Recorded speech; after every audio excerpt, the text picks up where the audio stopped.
And events over the past year have clearly highlighted the need for action and change when it comes to racism in this country. Last month, the American Psychiatric Association issued an apology for its support of racism in psychiatry. I spoke with Harte, director of the Dorm DC, a treatment community here in the city, about how racism affects mental health treatment. Sarah, welcome back to Great Day Washington. Recently, the APA felt the need to apologize to people of color. What was the reason behind this apology? Yeah, the APA, or the American Psychiatric Association, is the oldest physician organization in the United States. And it's really important that they issued this apology because over the last centuries, 2 centuries in particular, that psychiatry has been a practice of medicine, there have been significant structural racist practices that really, it's long overdue that these are being overaddressed. So I'm really pleased to see that this step has been taken, but it's just one step, but it starts a really important conversation. Oh, absolutely. And what are some of these differences? How have people of color been treated differently when it comes to mental health?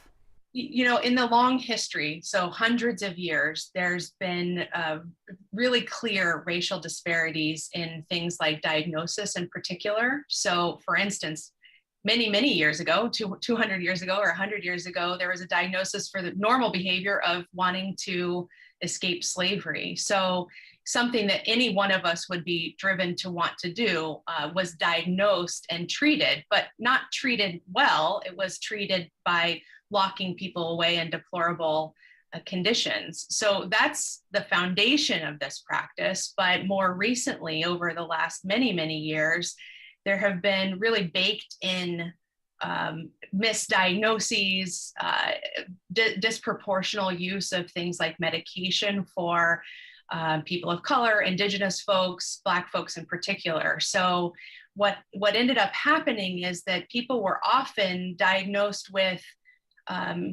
more significant mental illnesses like schizophrenia and treated with more medication and less therapy as compared to white patients who presented with the exact same presenting problems. So they're often overtreated for more severe diagnoses or overdiagnosed, while at the same time undertreated for more common diagnoses. So underdiagnosed for things like post-traumatic stress disorder or depression or anxiety or other mood disorders, and not treated and not listened to when people are saying that they are experiencing the trauma of the racial aggressions and microaggressions that they're experiencing on a daily basis.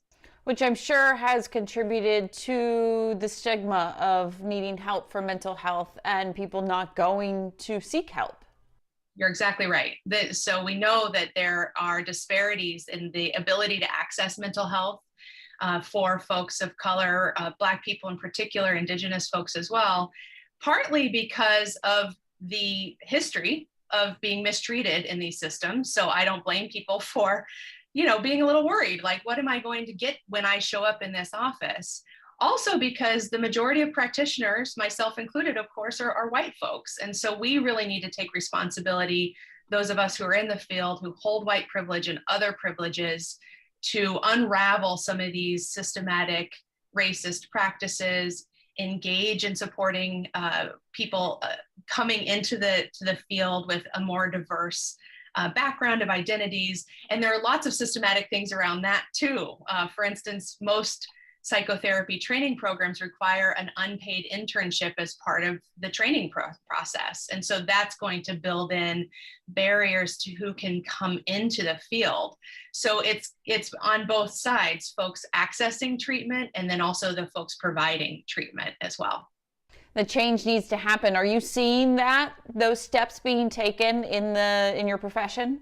The first step that I've started to see more recently and is just so crucial is people talking about it. So here we are having this conversation, especially important at this time, also long overdue, but I'm glad to be talking about it because that silence is what contributes to keeping the status quo, which contributes to keeping people oppressed and marginalized. So there are more conversations happening these days, which is really good.